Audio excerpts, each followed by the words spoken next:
Salut, c'est WavyEarth et dans cette première vidéo d'une série de vidéos sur Betaflight 4.2, je vais t'apprendre les bases qu'il faut savoir et comment régler Betaflight de A à Z quasiment. Donc si tu débutes dans le FPV, c'est totalement la série de vidéos qu'il faut absolument voir. Et pour ceux qui sont là juste pour la Betaflight 4.2, je vais vous expliquer ce qui a changé par rapport à 4.1.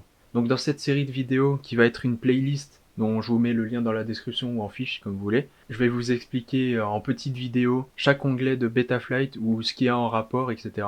Parce que je veux pas faire une vidéo qui fasse 2 heures et que ça soit chiant à regarder et trouver dans la vidéo, c'est chiant. Donc si tu débutes dans la FPV, Betaflight qu'est-ce que c'est? C'est le petit programme qui gère tout ce qui est le contrôle de vol de ton drone. Et pour paramétrer ce petit programme, on a Betaflight Configurator qu'on va tout de suite installer. Donc sur Google, quand je tape Betaflight Configurator, je prends le premier lien sur GitHub.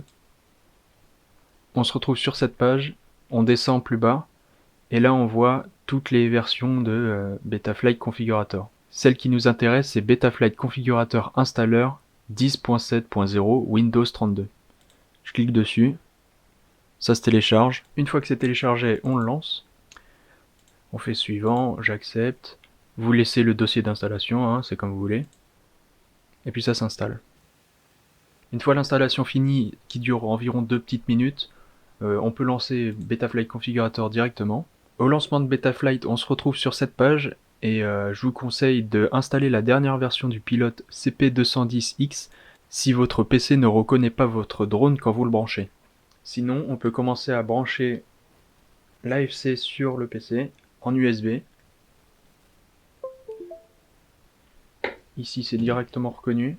Ici le COM4 c'est le numéro du port USB. Donc si par exemple il est en COM1, si on fait connexion, il va jamais se connecter puisque c'est pas le bon port où j'ai branché le drone.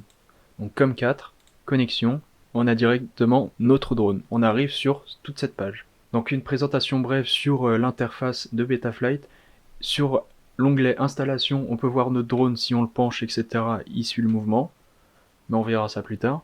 Dans l'onglet port, ça permet de régler vraiment les ports, c'est intuitif. Dans l'onglet configuration, on va pouvoir configurer le sens des moteurs, la fréquence de gyroscope, etc. C'est vraiment la configuration, ça porte bien son nom. Alimentation et batterie, c'est pareil, c'est l'alimentation. Réglage de PID et de filtre, on verra ça dans une autre série de vidéos que je vais faire. Parce que si vous débutez dans le FPV, c'est bien trop poussé pour changer les paramètres. Donc réglage de PID, tout ça, faites-y abstraction parce que c'est bien trop compliqué quand on est débutant. Le récepteur, c'est pour vérifier nos commandes sur la radiocommande. Les modes, c'est ce qu'on va pouvoir paramétrer pour l'armement, les switches, etc. Les moteurs, c'est pour vérifier le sens des moteurs, leur bon fonctionnement. L'OSD, donc On-Screen Display, c'est ce qui va être affiché sur notre écran, donc ce qu'on va voir, etc. Les petits avertissements, le voltage qu'il y a, les milliampères-heure qu'il y a, etc.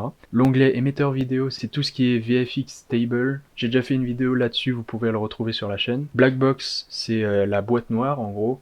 C'est un truc bien plus poussé, surtout si vous êtes débutant, c'est comme les PID, etc. Mais ça permet de corriger si on a des problèmes ou quoi.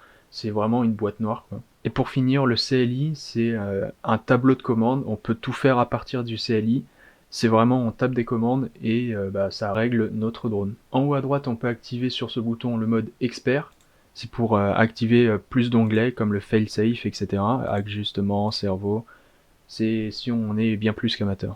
Moi je vais laisser le mode expert allumé parce que j'ai l'habitude comme ça. Donc voilà, la première vidéo se finit ici. On a fait notre petite installation de Betaflight, on a vite fait vu l'interface de Betaflight, etc.